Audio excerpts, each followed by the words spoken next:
Hello and welcome to Meet Our Makers, an artist interview podcast produced in association with Beats Per Minute. I'm your host, Jeremy J. Facette. On this episode, we get to meet Matana Roberts. Matana Roberts is best known as a saxophonist, clarinetist, and avant-garde experimental jazz composer. They're also a visual artist, cultural historian, and has just put out the 5th chapter of their esteemed Coin series, a series of records taking us through a mixture of American history, Matana's personal history, family history, and so much more.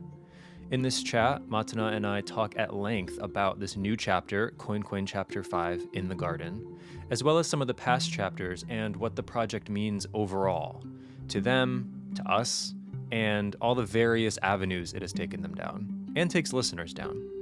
We talk about a lot in between. This is a pretty circuitous talk, but in, I think, a really good way. It felt like a very alive conversation, and sometimes those really are just the best ones to have. If you're a fan of Matana's work, if you're a fan of avant-garde music, experimental music, jazz, avant jazz, free jazz, there are so many categories that have been thrown at Matana over the years. Some of them fit, some of them don't. Some of them, they squeeze in between. Either way, I think you'll really enjoy this chat, even if you're just a casual music listener or jazz listener, because Matana has a lot of insight into their process, but also the world in which they inhabit and the world in which people often presume they inhabit, and the way that they sort of saunter in between and all around those worlds. I really appreciated them taking the time to talk to me. Please go listen to the record. It is fabulous. So thank you for listening. Please enjoy. This is me meeting Matana Roberts.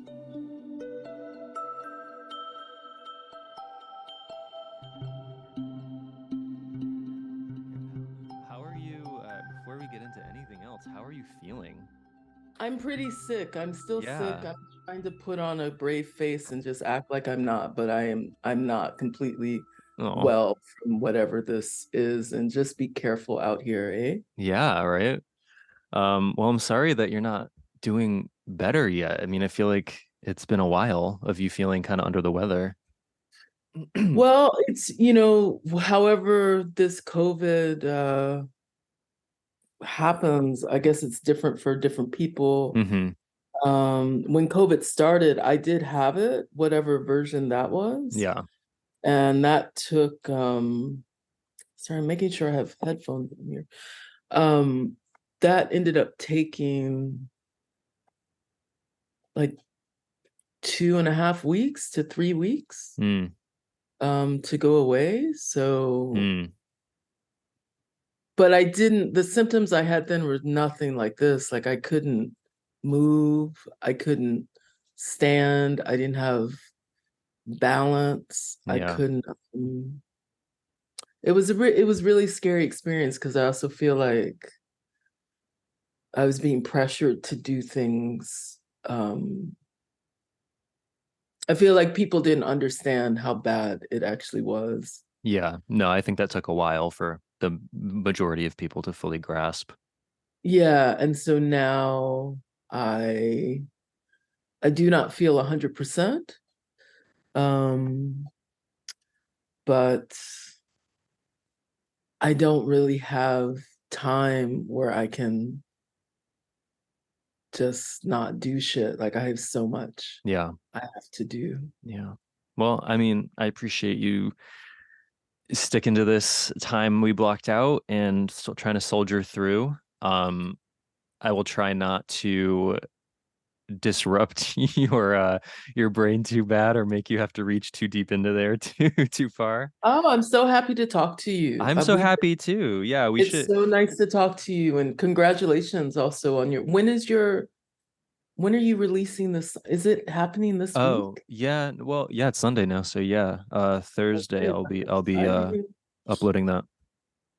That's So, exciting. yeah, thank you for listening, by the way. I mean, Absolutely. people who listen to this show, if they don't know who I am, may not realize that I also do make music. But yeah, I'm happy you listened to it. I mean, Yeah. we should say, I mean, this show is called Meet Our Makers, and while I have not met you and we have never actually had a vocal conversation, you and I have been in touch on social media for a couple years now.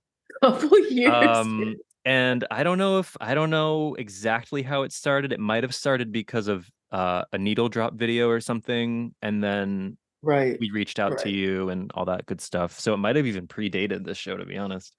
Because I've I been doing think this show for a so. couple years too. Okay, Um, okay, okay. yeah, so I'm happy. We've been talking about having you on for a while too, but then like you were in between projects and I had a million things. I always have a right, million things happening, and right. I'm not a good job. I need a clone. Don't we all? Yeah. But now we should say early on, you have a project coming out. So you're not between projects anymore. You're on the cusp of releasing the fifth Coin chapter called In the Garden. It's out September 29th on Constellation. It's been a few years since chapter 4. I don't know if the pandemic delayed this at all or if this is kind of the timetable it would have been on anyway. Um, No, it definitely, the pandemic definitely delayed everything yeah. for me. Yeah. So how are you feeling about it all as it's about to be heard by everyone? I'm pensive. It's like the coin stories are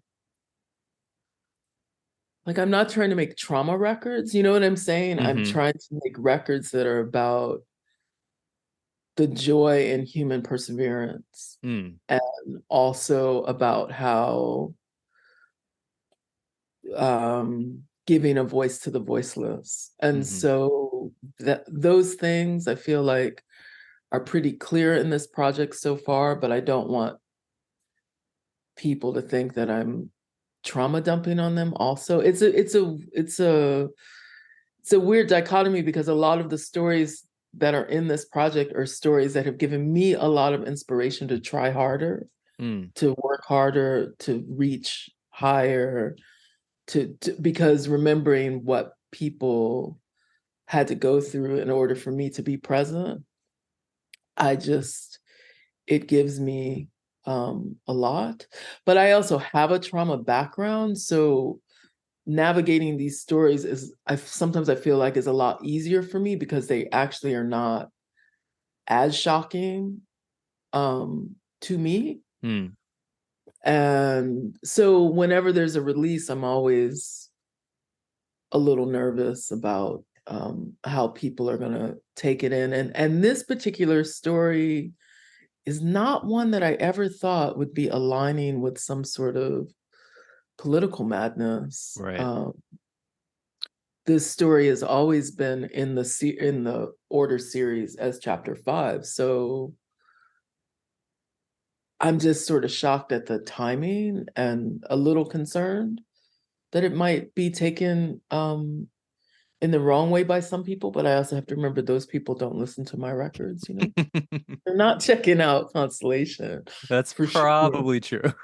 Right? So why am I worried? Yeah, and so, for those who are uninitiated, in case anyone's listening to this that does not know your work, I mean, you're a multidisciplinary artist. You have non-coin related projects, but for the coin series, it is sort of this excavation of our history, of your family's history, kind of told in what I take as sort of a non-linear um sort of collage of storytelling. Yes. um, and so what would the story be for this one if you could boil it down? Like why are you talking about the politics of the moment and how is that so prescient?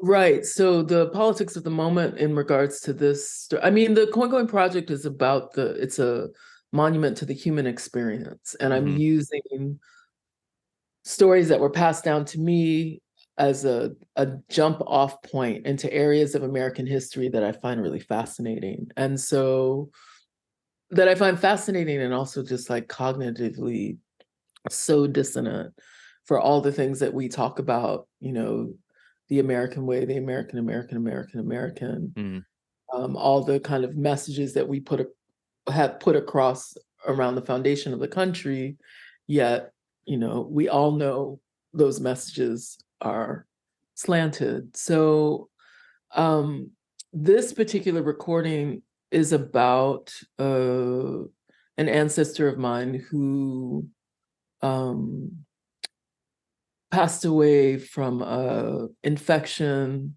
that she received um, from trying to self-abort a child. And it's a weird story. It's a story that was whispered through the women in my line in a different way than it was through the men. Some men, her own children, actually going to their graves thinking that she had died of something else. They weren't told. Um, and there was a cousin in the 60s who had gone senile and started telling everybody's business from the previous generation. That's how my grandmother always said. I don't even remember. That's how it was explained to me, how they knew it. And I kind of held on to the story for a really long time and thought, at some point, I just want to find records on this to see, because family stories, it's like a game of telephone. By the time it gets to you, there's all sorts of things that didn't happen. But I was able to prove that she did indeed die from exactly what she did die from. And which every time I see, it's on her death certificate. Like they really, it's almost as if they put the information on the death certificate to shame her for the time period. So the time period was the 1920s. And one thing that I want to make sure is gotten across is that these people and the people that I'm speaking of from that particular side of my family, they were hella privileged because of colorism and the ways in which they were able to blend into society as much lighter skinned people, of which some of them went on to pass as white people.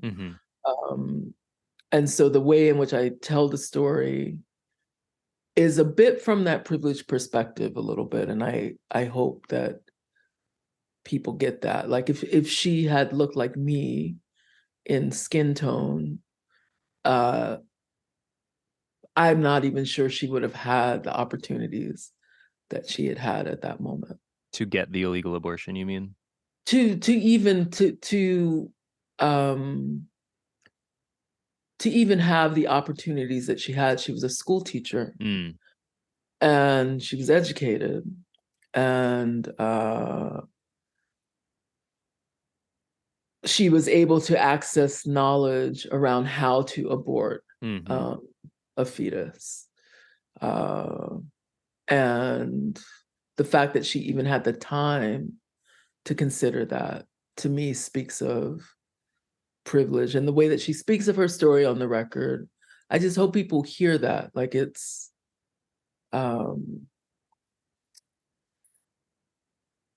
she was able to access things that, and think about her place in the world in a different way than some of my other ancestors. And I just think that's an incredibly important part of the story. And you sort of answered this, I think, already a little bit, but I was going to ask you why now felt like the right time for this story, but it sounds like it ended up being that almost the other way around. Like this story was sort of predestined to come out, as you say, as the fifth chapter, and now it's the right story for our time. I guess, like Jeremy, I've been working on this project for so long, and I never expected only in 2023 to have chapter 5 out. Like, I really wanted everything done by now, to be honest. When did chapter 1 come out? Wasn't it? Well, chapter 1 came out in 2010, but the project started in 2005. Okay. People get that wrong often. They're like, the project started in 2010.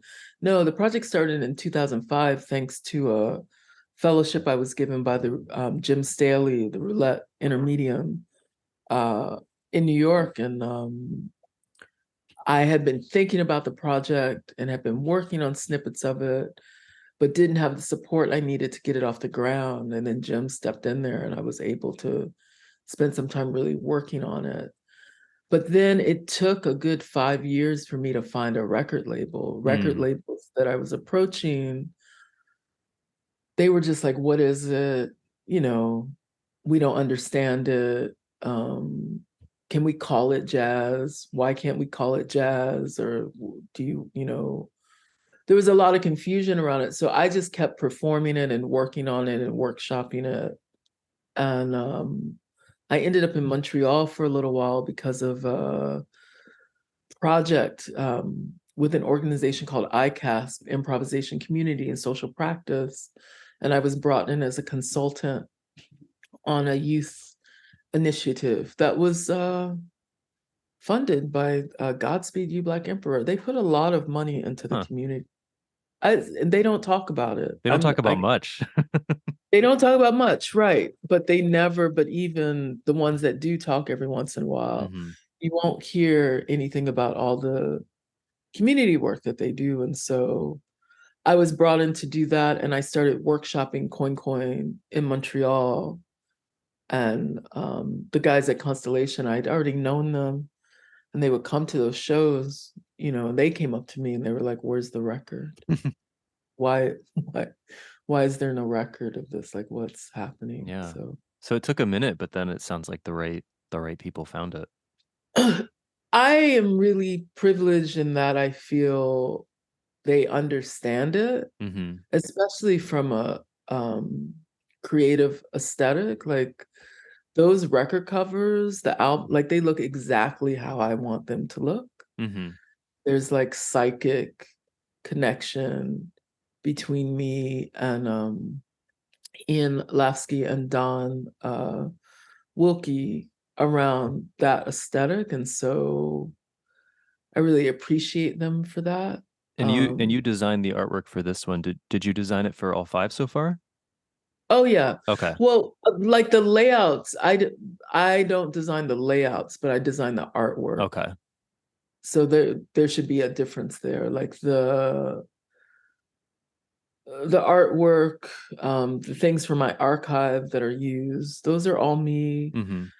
We go through different ideas around the layout, but I have a lot of agency. They give me a lot of agency in that, Mm. which has not always been my experience with other record labels. Yeah. But they are a rock label, and there are some things that, about creative music and improvised music, they're not like as versed in as some of these other things. And have they always been understanding and supportive of the fact that this is a 12 chapter project? Yeah. Yeah. Yeah. I mean, originally it was 10. And Okay. then as we got moving, I realized because each chapter is a way for me to challenge myself as a composer, like different ensemble configurations and colors that I'm interested in. Mm-hmm. I also really love solo playing and solo collage making. So when I started the project, I did not have the two solo chapters. Chapter 3 should have actually been chapter 1. Oh, okay. 1 should have been chapter 2, Got and it. so on. And then chapter 12 is the solo. It's the last Yeah. solo, but it won't be like an electronic collage situation. It'll be a bit different. Yeah, because that's kind of what 3 was. It was sort of like a collage piece, a sound piece, so to speak. Yeah, it was a weaving together of field recordings and then lots of processed Mm-hmm. alto. And originally there were no lyrics on that. There was not going to be any singing on that. And I remember I turned the record into CST and they called me up and they were like, "It sounds great, but is this what, are you sure this is what you want to?" I was like, yeah. They were like, whatever you want to do, we support, but just want to make sure is this. And then I understood what they were asking. I was like, okay, well, there is a layer of lyrics that I didn't add that I felt like it didn't need it, but I'll go back in the studio and add them and see if I like it. Mm-hmm. And I added them and I liked it. So There you go. there you go. So with this fifth chapter, what would you say were some of the significant challenges you tried to kind of put upon yourself or changes that you noticed with this one? Um,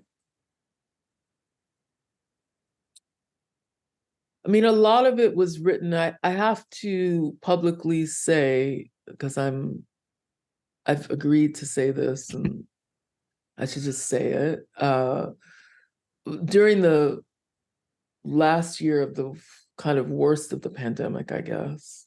I don't know where we're at with this, I man. know. Me neither. I'm like I don't know. I'm very scared about like the fall, just what am experiencing now. But I was given the designation of distinguished guest composer at the University of Chicago through the Center for Contemporary Improvisation, led by the iconic composer Augusta Reed Thomas. And as part of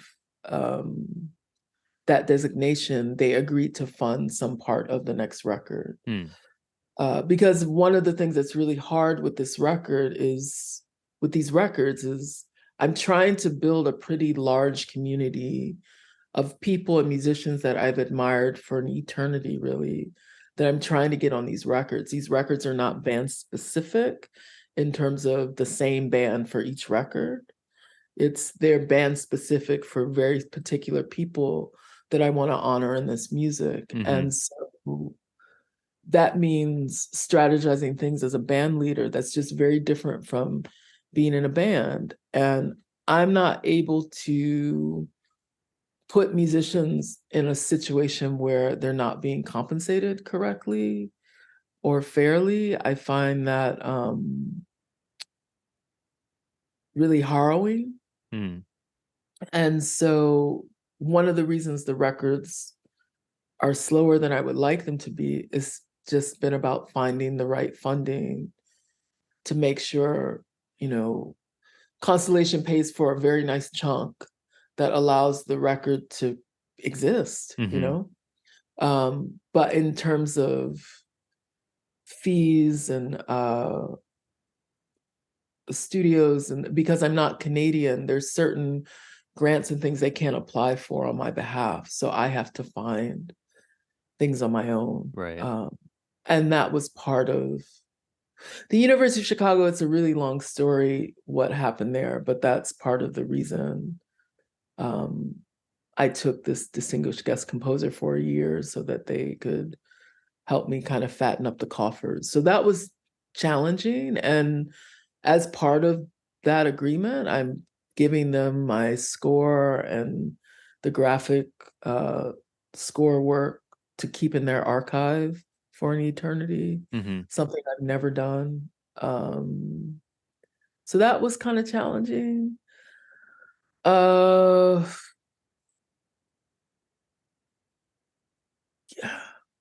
Like there's so many things that were just difficult. These records are really marking very particular periods in my life that when it's all done, I'll be able to look back at them and go, wow, okay, we cycled through this, and this. Like I'm a very different person from when I started the project, in a sense. Yeah. And I'm kind of more in my could give two fucks time of my life, which is a very nice space to be in. Sure. But it requires I just have to advocate harder for myself and for other people. And I find in some of these circuits, it's just not taken well. And so that is a difficult part of making these records, and then just dealing with this story, like trying to figure out how to tell this story in a way where it's not like I'm not painting her as a victim, I'm not victimizing or victimizing other people in the story. I'm trying to have some sort of balance of understanding, how complicated family dynamics are, and especially extended family dynamics, which is part of this story. I'm trying to give her grace and not worry too much that, oh, maybe she wouldn't want this story told, Mm-hmm. So I had to go through edits upon edits upon edits upon edits over the text and how to tell the story. And I had to really dig into some of my own, personal stuff of trying to relate to her story. Like there are some parallels in this story for me. And so it was just really interesting to try to find some balance there and celebrate her and not shame her, because she was shamed. Yeah. During the time she was definitely shamed. And that was a very painful part of the story, to try to figure out if that part was definitely as true as I thought it was. And it was. Yeah.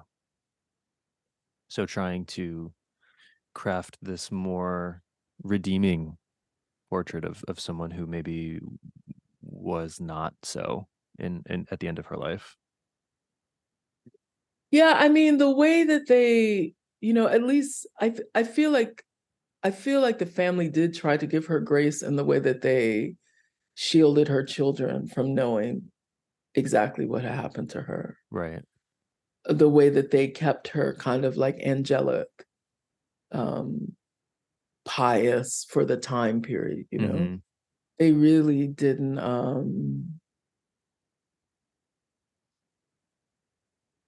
didn't ruin that for those kids. And so I think there's something to be said about that. But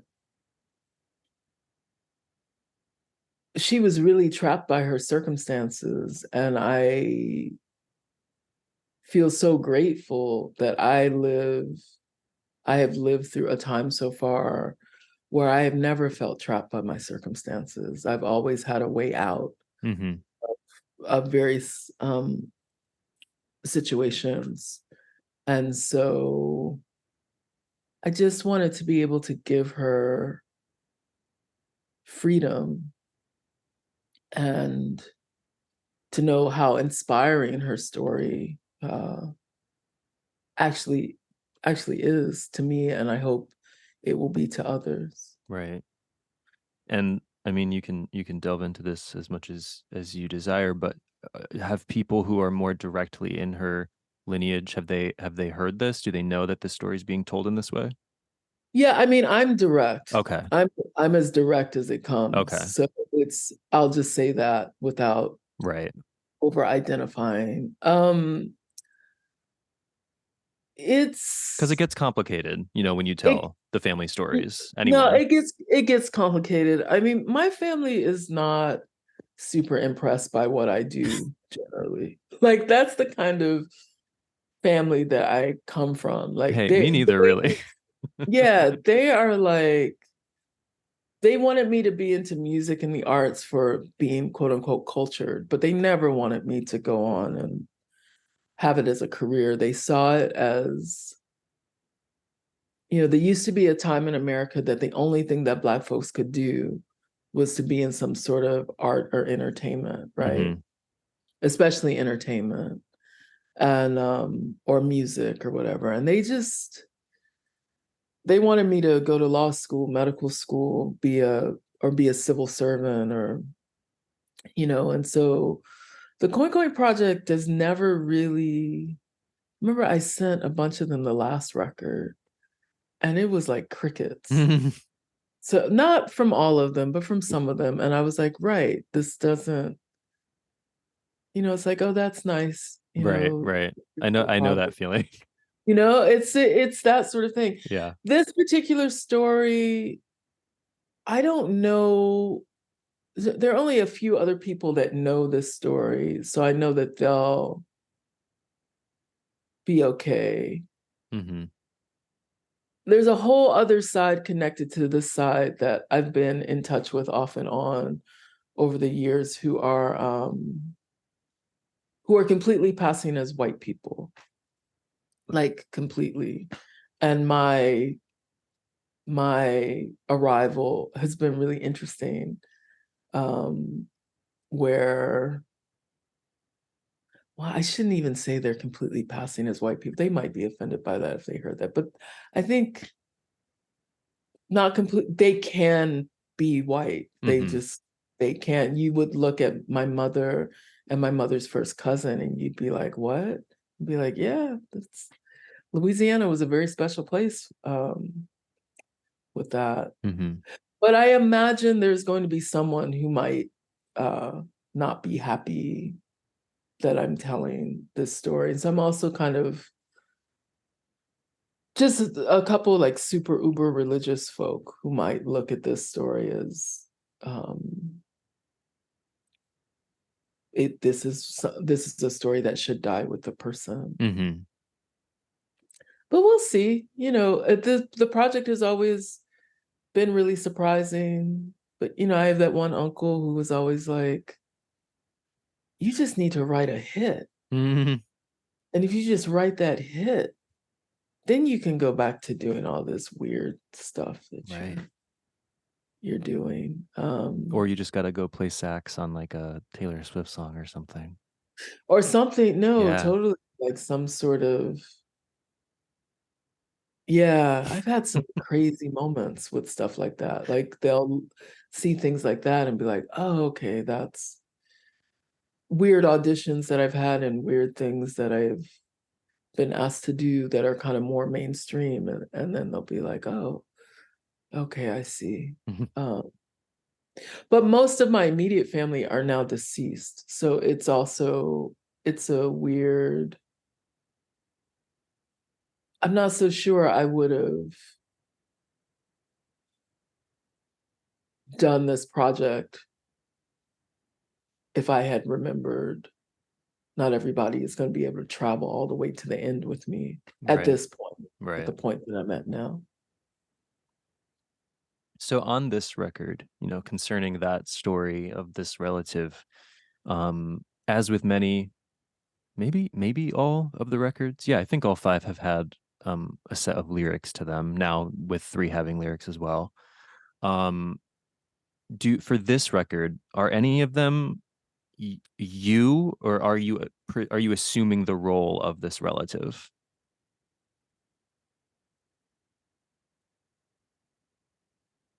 I mean, the interesting thing about this record is also thanks to the University of Chicago, I had a research assistant, very lovely person who helped me because even though, it's like I'm dealing with these ancestral stories, but I'm also really digging into a lot of historical data of trying to understand the time period, of trying to understand, okay, how am I going to tell this person's story? I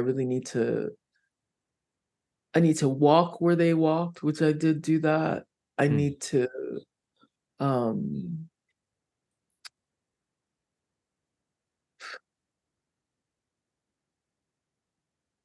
try to understand just the kind of different tones and intones of the day from where I'm telling the story. But I also want them to be not representative of only themselves, but also of a universe of people, in a sense. The experience that I speak about on this record was not unique to the time period, in a sense. And that's one of the things that I really want to get across. There were many women that went to their graves not being able to speak about their experience.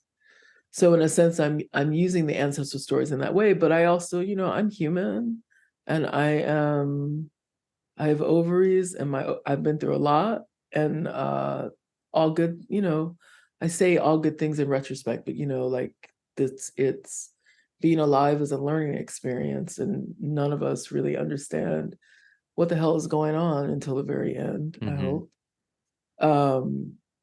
So there are parts about being an ovary person in the world that are in these lyrics, in a sense, that speak of my time and also speak of hers in a collapsed sort of way, where there's certain things of which I read and researched and thought about from women's first person accounts of going through similar situations that really spoke to me, where I'd be like, oh, I know exactly what that feels like.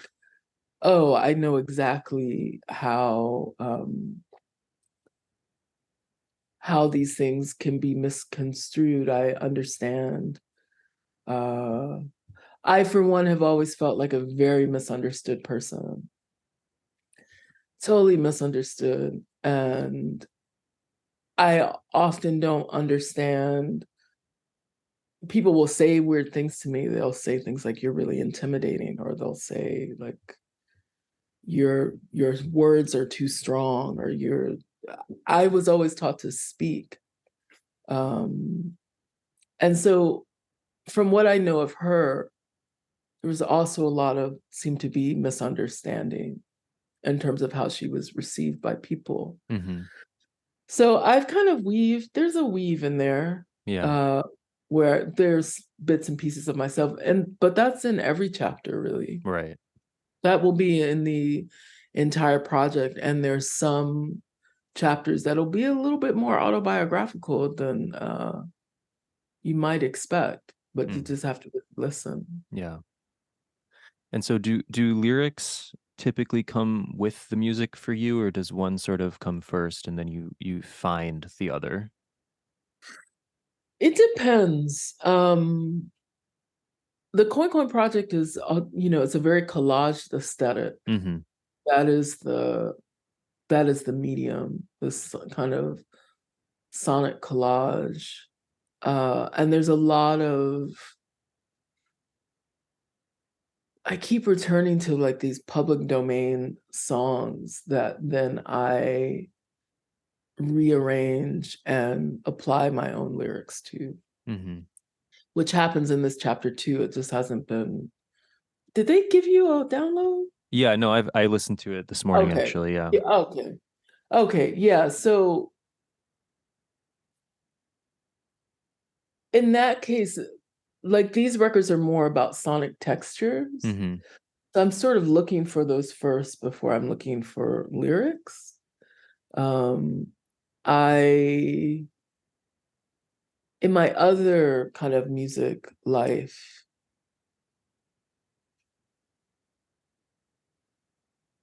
I like writing full-on songs. I have so many songs I've never released. I don't know what I'm going to do with that stuff. Are they more like, Um, for lack of better words, are they more like pop oriented songs?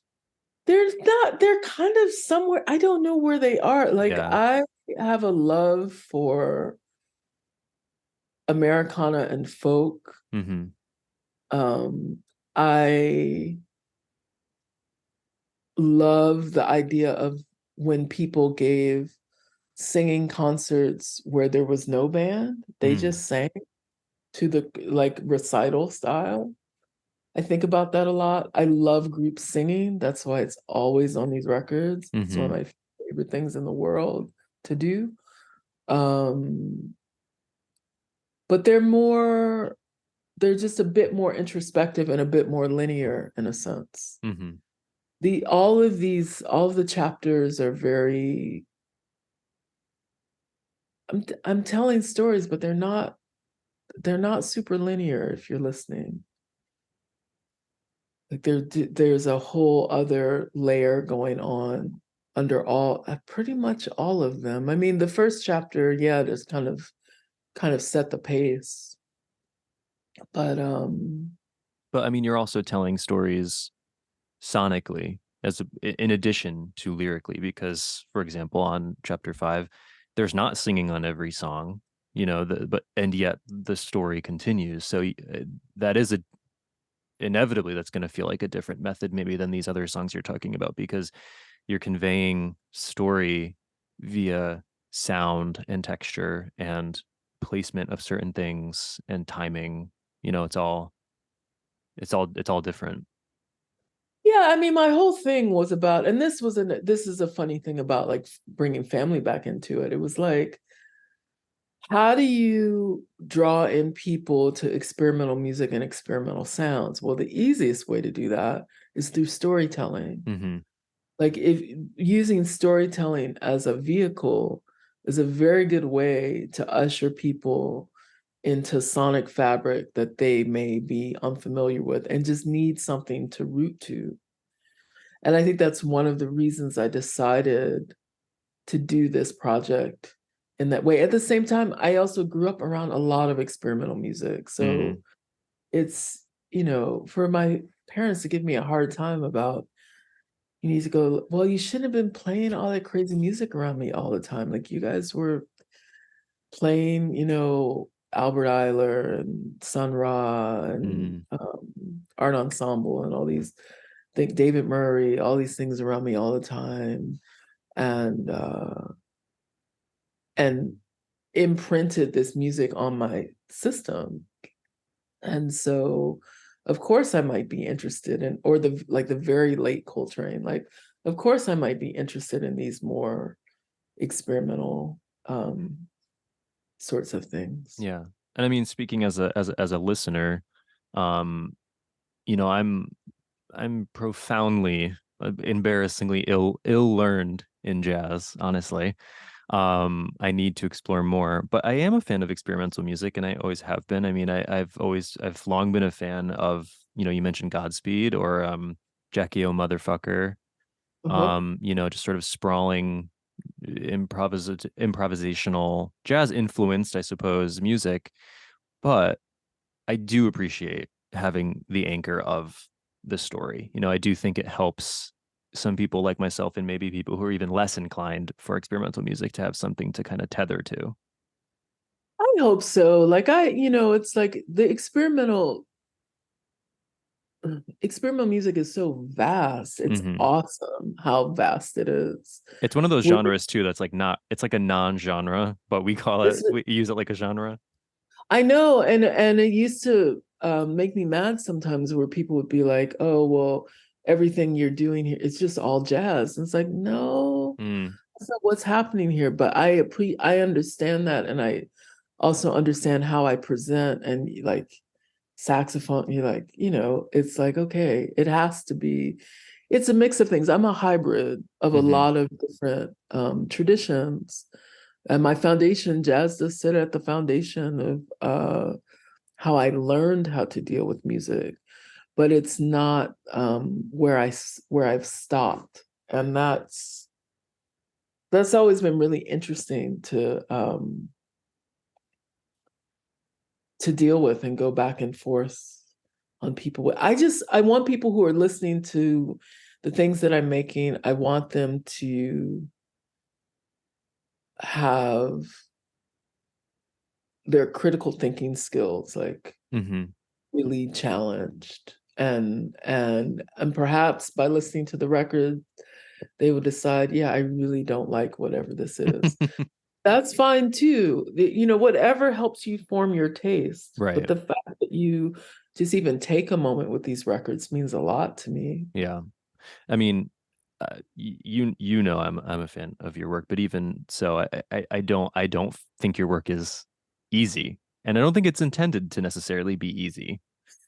It's just, Oh and it's yeah. probably not easy to construct either. So that's fitting. No, it's sometimes I'm just like, Matana, you made records about flowers. I could have just written love songs. Well, this one Just is called In the Garden. it is called, yeah, it is called In the Garden. Thank you. Yes, it is called In the Garden. Which I go back and forth about that title, but it is what it is. And now it's Is it illusionary in any way? well, so In the Garden, chapter 2, was it chapter 2? Chapter 1? Somewhere back My there. mother died 10 days before chapter 1 was recorded. Hmm. And then we were performing, there was going to be a performance of Coin Coin music. At that time, I had chapter 1 and chapter 2 kind of being performed at the same time. hmm And before her funeral, there was this. Sometimes I regret doing this, but I did. My mother would have wanted me to do this. I had a gig before her funeral, and I was going to cancel it. And in my head, I was like, no, she wouldn't want me to cancel it. I'm just going to play this gig. And I helped her. She had uterine cancer, and towards the end, her spine had collapsed and she was not mobile. And I was helping her plan her funeral. And she asked for the hymn In the Garden to be sung at her funeral. And when I performed chapter 2 that week, I added In the Garden at the end of that chapter. That's now a permanent part of that chapter. And part of this story was this ancestor was not buried with her family because she was shamed and could not be buried in the Catholic family plot. That's the story I was told. And so part of the research for this was going down there to look to see if that was really true, if she wasn't there. And she indeed wasn't there. And the cemetery was kind of, it was old, but there were lots of flowers. Like, it was very gardenous to me. So I decided to use In the Garden just as a ode to my mother. Again, I mean, the entire project is an ode to my mother. My mother really, even though she wanted me to do other things, when she realized that I was doing this, she was very happy for me. Yeah. And so I wanted to use that. And it's very possible that she's in that cemetery, but she's just not marked. Yeah. And I tried to talk about that. Everybody, her parents, her sibling, everybody else is there. But I tried to talk about that way on this chapter in a way that I hoped made sense. And so that's where the title comes from. Yeah. It's actually sort of fitting, though, because it's like another way of the linearity and the time sort of collapsing on itself. Yes. A little bit. Yeah. And all the chapters are connected. They're all weaves. When everything's said and done, I hope people will be able to really sit down and see it. And all the scores also are connected. By the time the entire book is done, you'll be able to see that. Yeah, I mean, as we were joking the other day, I can't wait for the 12 record box set that God, comes out. you and me both. God, you and me both. I won't say who said this to me at Constellation, but someone said to me, they're like, could you just finish this before I die? It's like, yes. I need to finish it before I die. Right. So we're on it. I'm on it. Yeah. I really want to get this done. And is it your intention also to publish the scores? Yes. Yeah. Because people are always asking me for them, and I would like to be able to give them to people to interpret and such, but I want to finish the project. So yeah, there's that. And then I have like a huge archive of photographs and documents that I'd like to put in a book form. I think it would be cool for people to see that. And now that things are kind of moving again, I can kind of do more of the research travels of these certain places. Yeah. So yeah. I'd love to zero in story-wise or narrative-wise on one small section of the record if you'd allow me to. Oh, go for it. I was struck particularly, it's sort of right in the middle of the record, a caged dance, and then followed by I Have Long Been Fascinated. I'm curious what is happening there, or sort of where we are there, because those two pieces stood out to me since they're such minimal, sort of haunting, spare pieces. It's just basic, it's almost essentially a single horn. It's almost ambient in a way. It's very few instruments, and it's just about 8 minutes of the record. But I'm just curious, sort of what's happening there, for lack of better words. For lack of better words, I mean, I guess in this sense, a cage dance, I've long been fascinated. I also need to shout out the amazing musicians on this Yes, please. record, because that that makes a difference. Like to be able to work with people who don't look at me like I'm crazy when I ask for something particular, Mm-hmm. texture wise or um, conceptually uh, ask for very particular things. I mean, between those two, I don't know. I just really like durational sound. Mm-hmm. Um, these records are really, they're divided into tracks, but they really are one long piece. Absolutely, yeah. That's how they're supposed to be heard. They're not supposed to be broken up into tracks like this, but I had to do that I mean, somebody would buy a 45-minute track. I don't, It's been done before. been done. Right, exactly. But it's all, I guess it's all about the weave. It's hard for me to really explain. Hmm. It's really instinctual. It's a combination of my own instinct and also tapping very gifted sonic explorers um, to traverse with me. Everybody on this record is a very special musician. Mm-hmm. And is that your sax that we hear in the cage dance piece, if you recall? Um, I think there are two Okay. saxophones on the cage dance piece. I'm pretty sure there's two of us, and that would be Darius, Okay. and that would also be myself. And you can hear the difference. Mm-hmm. Darius has a very different sound from me, and he's one of my favorite alto saxophonists. And I'm just sorry, go on.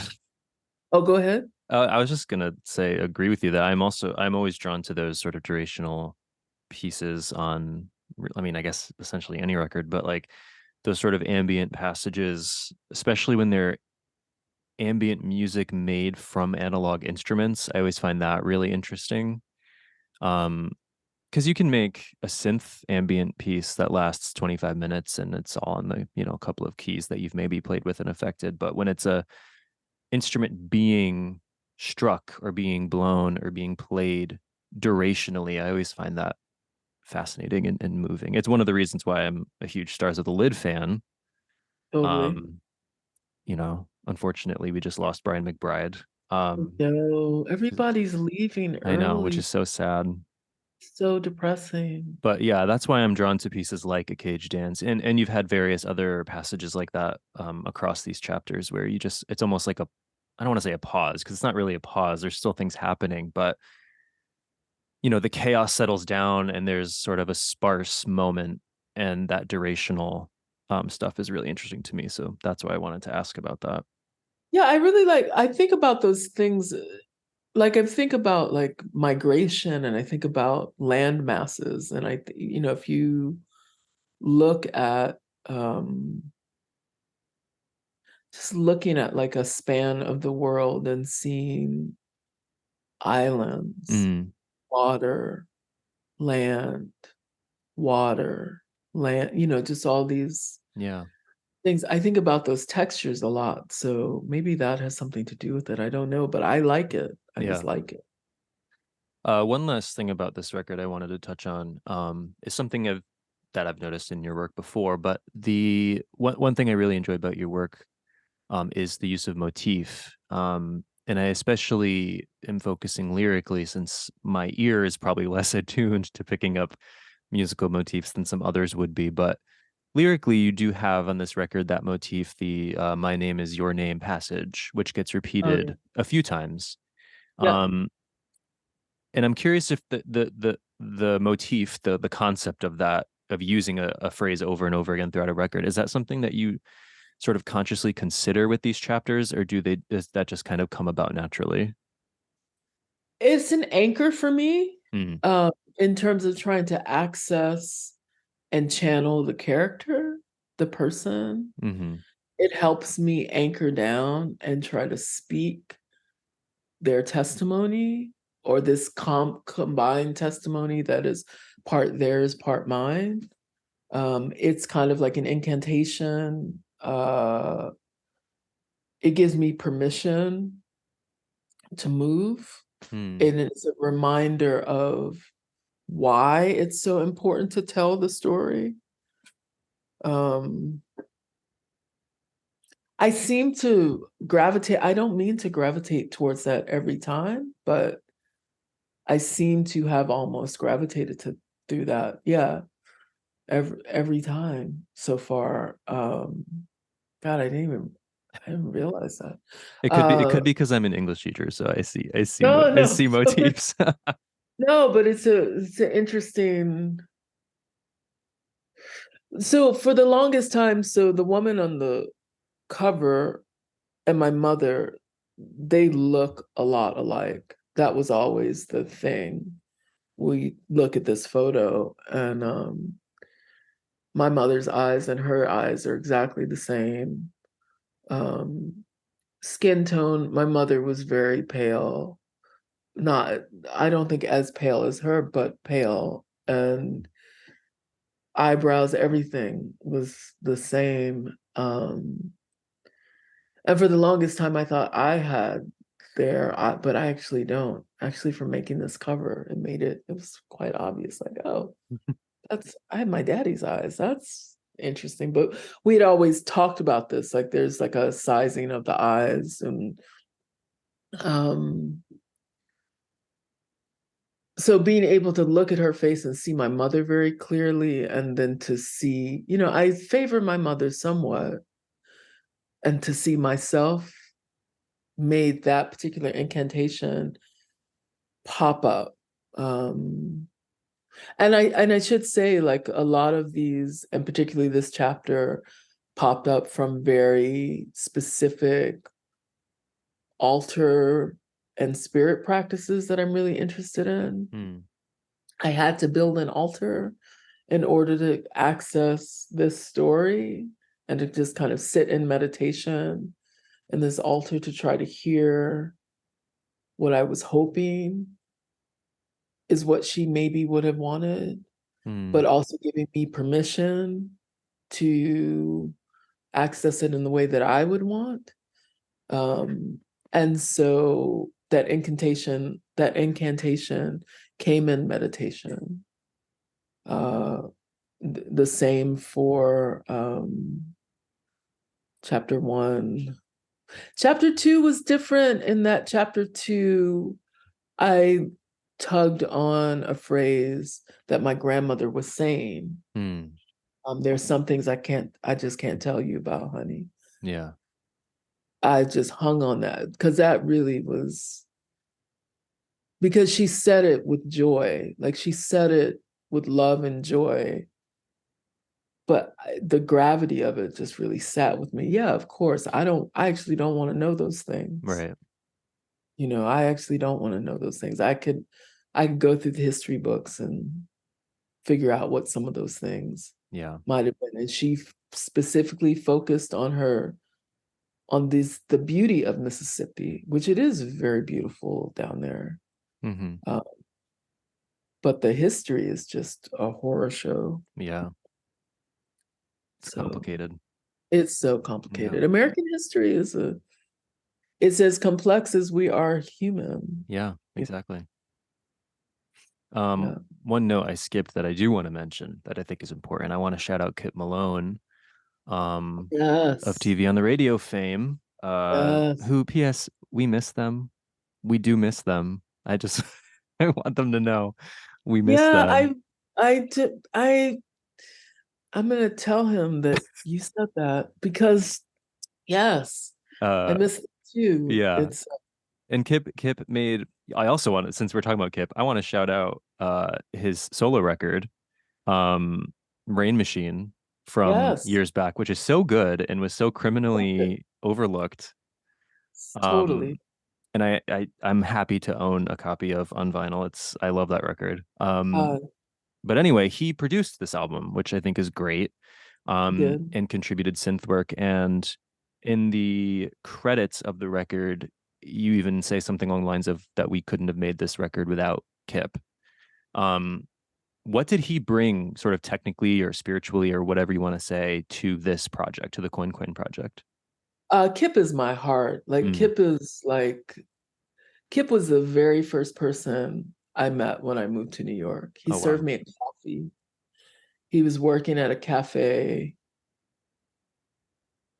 in what is now, I don't even understand what's happening in Williamsburg, but Williamsburg was very different. Like I just didn't like the Apple stores across from like New York sports. Like when we showed up there was nothing like that. But the first sign of things going to hell is when the nice coffee shows up. And so he, Tunde, and Gerard Smith all worked at this cafe. Oh, wow. I didn't know that. Yeah, it was really funny. Or maybe Tunde was at the bookstore across the street, but Gerard and Kip were there, and I'll never forget. Like Kip, he's such a striking man. So Mm-hmm. first you're just like, okay, what's he doing behind like what's happening here? And he gave me a coffee, and he said something to me, and I don't remember what he said to me, but I was like, okay, this guy doesn't like me. Like I don't know what. Like I probably said something because I was just really green and Mm-hmm. very Midwestern in that way. And I ended up getting a job across the street at this bookstore, used bookstore.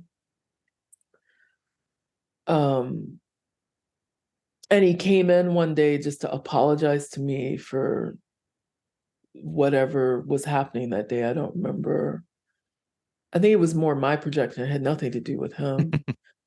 And we just became just fast friends. Like that whole band really, like between Gerard and Kip, like they kept me working when I didn't have work. They really looked out for me Mm. in ways that were very family. Like they were my kind of first family away from family. And Kip has been a rock in my life forever now. And so, in order to tell this story, I really needed to have someone near who understood me at a deep level and understood how disabling this story could be if I didn't feel rooted Yeah. in the space in the studio, and to have a second pair of ears, and Redwan Mumne, who mixed the record and has recorded some of the other Coin Coin records. Our friendship is very different. It's not quite what Kip and I are, it feels like blood. Mm-hmm. And so having him, he knows me unlike, he doesn't misunderstand me. Like he really sees me in ways that many people who've come through my life have not. And so I really value him, and I just really wanted him near Yeah. doing this. And it was I like to be the producer on most of the Coin Coin records, but for this one, I really needed that extra. And I was so just chuffed that he agreed. Shout out to Kip Malone. Yeah, oh my God. Big shout out to Kip Malone. Yeah, I didn't realize that. Somehow I didn't realize that you guys had been in each other's orbits for that long. So that's Oh awesome. my God. Yeah, it's really, and when TV on the radio, when things took off, Kip, they looked out for so many of us who were Yeah. still figure out. There would be moments I remember like running to him on the street. He'd be like, "What are you doing?" I'm like, "Ah." He's like, "Come with me. I'm taking you out to dinner. I'm taking you out to lunch." Or, like he's just one of those like really random people, or, come over, and he's an incredible cook, and I'm cooking for people, and he really cares. Mm-hmm. They really cared about people in their community, and I don't think I'd have a career if it wasn't for some of the care and familial vibes I received from him and some of the others in TV on the radio. Yeah. So I feel we've learned a lot. Yeah.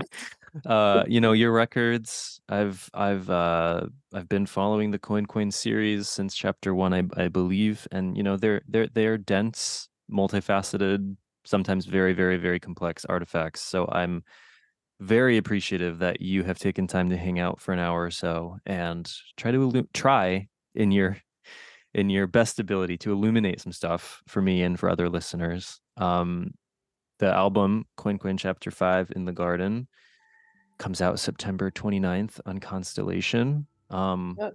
So thank you, Matana, for talking with me, and also just for your work and your kindness over the years that I've received from you. It does mean a lot.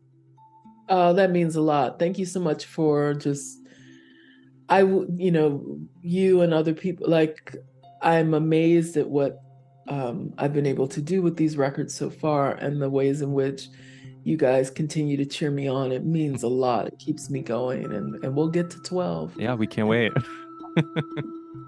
It'll be awesome. I I'm sure you promise. can't wait either. Oh man, I can't wait. No, it's gonna be awesome. I promise Yeah, you. it's going to be a good ride. Yeah. All right. Well, thank you, Matana, so Okay. much. Well, have a great day and You too. watch this COVID stuff. Be careful out Oh, here, okay? I'm trying. You too. Feel better. Okay. Bye. Bye bye.